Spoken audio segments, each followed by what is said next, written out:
Welcome back, I'm that chemist, and today we're going to be deciding which of the next 20 elements are the best. So let's get started. So let's start with scandium. Scandium is element 21. It's not too remarkable. Occasionally you see scandium used as a Lewis acid in organic chemistry. Now, that being said, scandium triflate might solve some of your problems, but if you just kind of hope a reaction will work by dumping it in, it probably won't. Now, in general, scandium's a pretty useless element, so I think scandium can probably just go right into F tier. Sure, it can be used as a Lewis acid, but that's basically it. Now, if we're talking about titanium, titanium's pretty cool. You can make cyclopropanols with it using the Kulinkovich reaction.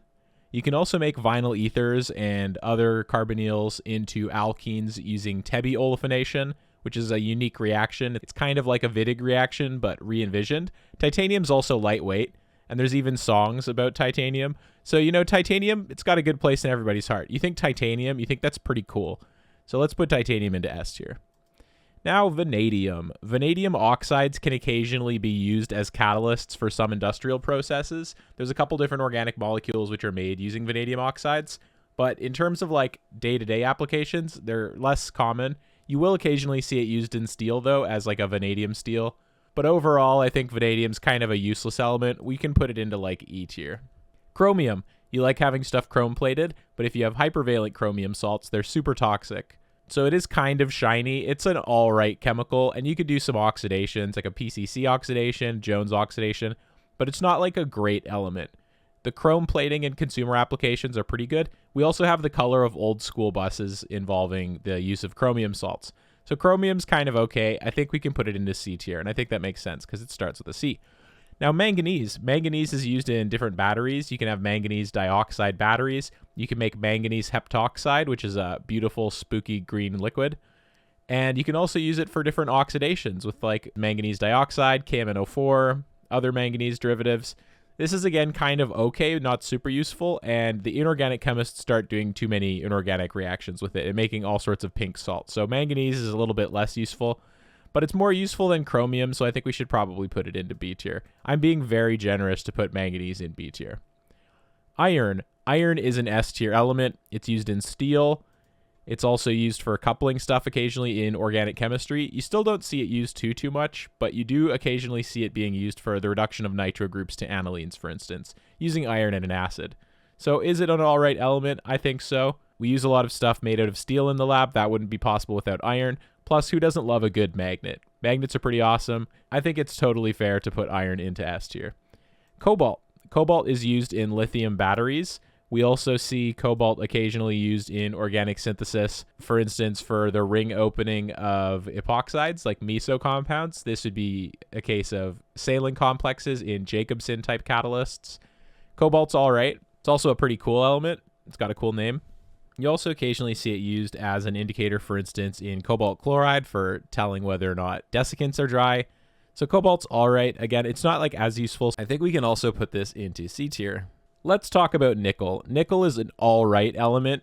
It's used in cross-coupling chemistry, but it's not as good as palladium. People will still use it, and slowly, as our repertoire of chemical approaches expands, you see nickel being used more and more. We also use it to make jewelry, but some people get rashes when you have nickel-based jewelry on, and if you've got like a weird rash from a necklace, it could be because you didn't clean well enough, but it's more likely than not that you just are developing a nickel allergy. Now, I know we've banned pennies in Canada, and I'm starting to think our economic system is developing a nickel allergy as well, if you know what I'm saying. So nickel, it's all right. I think nickel's probably like a B tier element. Maybe it belongs in A tier, but I think we're going to be a little bit harsher and put it into B tier. Now, copper. Copper is a classic. Copper is in wires. It's been used for making brass as well as bronze. Copper can be used in cookware if you need to make jams, in organic chemistry or inorganic chemistry, depending on how you want to view things. Copper can be used for several different processes. You can use copper 1, copper 2, copper 0. All sorts of things happen with copper.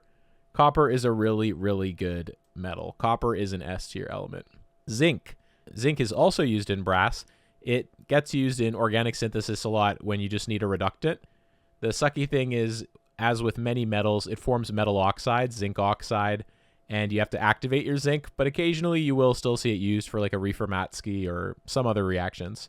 So zinc has a place. I think everybody who does chemistry has probably used zinc at some point in time. And if people are melting zinc and doing stuff with it, they're breathing in zinc fumes, which is not great. Zinc is, again, a decent element, but I think we're going to have to put it into B tier. I don't think it deserves to be in A tier. Now let's talk about gallium. Gallium is an element that's really cool. It gets a reputation for being like mercury. You can melt it in your hands. And you can also make aluminum react with water by mixing it with gallium. Now, I've tried this, but the issue that I have is the gallium that you get afterward just permanently stays as a liquid. Even if you cool it below room temp for whatever reason, it forms some alloy that's just really stubborn and should harden, but it doesn't.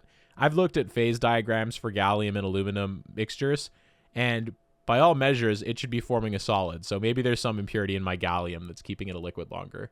In terms of synthesis, occasionally you'll see gallium triflate get used as a Lewis acid.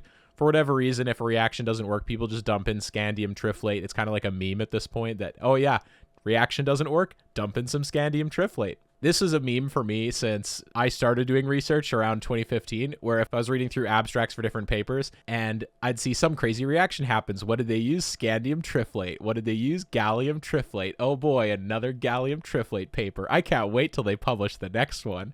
What'll it do next? And you might think that I'm being a bit too harsh, but a lot of the time they're not particularly significant reactions. It's like, hey guys, look what we did to another benzylic position. And you're like, do you want a hug? Look, we got a really high EE. Was it benzylic? It sure was. Was it alpha to an ether? You bet it was. So other than that, gallium does have some other legitimate applications like radio imaging. You can use radio gallium for imaging purposes. And if you want to completely ruin someone's day, you can mix some gallium with a crucial piece of aluminum. I would not recommend doing that, though. So gallium, it kind of sucks. I think gallium can go into D tier. Germanium. Germanium can occasionally be used for lenses, in microscopy, in camera work, and occasionally you'll see germanium in alloys for semiconductor-based stuff. Now, I personally don't think germanium is a very useful element overall, and so for that reason, I think germanium probably belongs in E tier. Actually, I think we'll even put it right into F tier. There's just not enough cool stuff that's been done with it, and I don't know enough about the electronics injury to really give a fair take for making a case for germanium. Arsenic. Arsenic does a lot of cool chemistry. It's analogous to phosphorus. Sometimes it's analogous to sulfur in terms of how it behaves. Just depends a little bit on the oxidation state of the arsenic. And it used to be used in pigments, for instance, in Paris green, but people don't really work with arsenic anymore. We kind of wussed out, and we don't really study it anymore. So I think arsenic does a lot of cool chemistry, but some of that chemistry also occurs with our body, and that's not a good thing that we want. So overall, arsenic's kind of a suckier element because we've abandoned it, but it has a place in our heart. I think arsenic at least belongs in D tier because it does cool chemistry. We're just too lame to work with it. Selenium. Selenium is an element that we need in trace amounts in selenocysteine. It's one of the 21 essential amino acids. However, if we get any more than we need, it's extremely toxic. Also, if you've ever smelled any selenium compounds, they tend to smell really bad. The one exception being potassium selenoscyanate. That has a smell that I actually enjoy, but it's got kind of a weird smell. The smell is a bit like if you've ever like hit your nose, you get this like smell / sensation in your nose. And that is exactly what selenoscyanate smells like, except you don't have any pain associated with it. You might be like, that's kind of a weird smell to like. And yeah, it is. I think we need to be harsher on selenium. It can do some cool chemistry, but it's pretty hard to install it, and people are scared to work with it too. I think we could probably also put selenium into D tier. It's got some cool applications with enzymes for making disulfide bonds and stuff. So it does do chemistry. We just are a little bit scared to work with it. Bromine. Bromine is a pretty good element. I think it's probably an A tier element. It can be used for aryl bromides. You can make aliphatic bromides. They're usually stable enough that people are willing to work with them. You can also have bromine in higher oxidation states. You can do bromination reactions. You can have it act as Br-, Br+. You can use bromate, for instance, as an oxidant. There's just so much you can do with bromine. So I think bromine's probably an A tier element. It almost belongs in S tier, but it's just a little bit not reactive enough, depending on the context, to quite be S tier. Krypton. Krypton is a pretty useless element in my mind. It has been used in ion thrusters, which is pretty cool. Xenon can also be used, and xenon has a higher weight, so that's a little bit better. Other than that, it has pretty limited applications in terms of chemistry. It can also be used to make krypton difluoride, but that's a pretty reactive species and it's not super duper stable. Most of the time, if you were using that, you'd be using it to oxidize stuff, or you'd be forming noble gas compounds if you work in Gary Schroebelgen's lab. So krypton, not a very useful element. It can go right into F tier. Rubidium. Rubidium, compared to the other alkali metals, is too expensive. It's less common. It doesn't have as many applications, and so the cost is higher.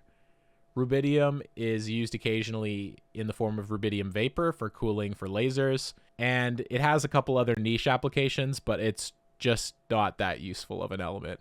I read a paper today using rubidium fluoride as a way to alkylate stuff with a quaternary methyl ammonium salt, but that wasn't a very good paper either. So the rubidium can go into E tier. Strontium.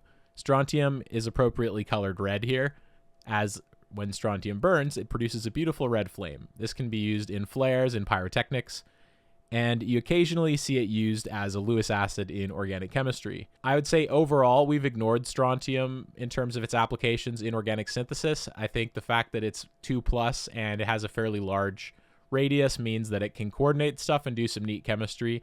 And I think sooner or later, we all need to start taking a look at the alkaline earth elements and do some organic chemistry with them. Not necessarily in the same way that we look at like magnesium for Grignards, but rather just like as a way to facilitate chemistry. So strontium, it's not a very useful element, but it does burn red, and that's kind of cool, so I think we can put it into C tier. We have two left, yttrium and zirconium. Yttrium has been used in superconductors. It's also been used in cathode ray tubes, and there was a recent video from Periodic Videos where it was featured as a key ingredient in mass blue, also known as yttrium, indium, manganese blue. Yttrium is another not super useful one. It is in superconductors, and that's kind of cool, so I think we can put it into B tier. Zirconium. Zirconium is the last one here. You can do a lot of cool organic chemistry with zirconium. I haven't done any of this chemistry myself, but hydrozirconation is a strategy for functionalizing alkenes using Schwartz reagent. There's a lot of really cool chemistry you can do with that organozirconium species that you form afterwards, but I am not as familiar with that, so I won't speak into that too much. You can also make cubic zirconium and tell people that you just gave them a diamond. You can have zirconium dioxide in heat-resistant applications, and occasionally, as with most of these metals, you see them used as an obscure Lewis acid in organic synthesis. So zirconium, cubic zirconium, it could never be S tier because it's not a real diamond. It's not useful enough for me to put it in A tier, so I think we can probably put it into C tier for cubic. So I hope you've enjoyed this episode, and I hope you have a great day.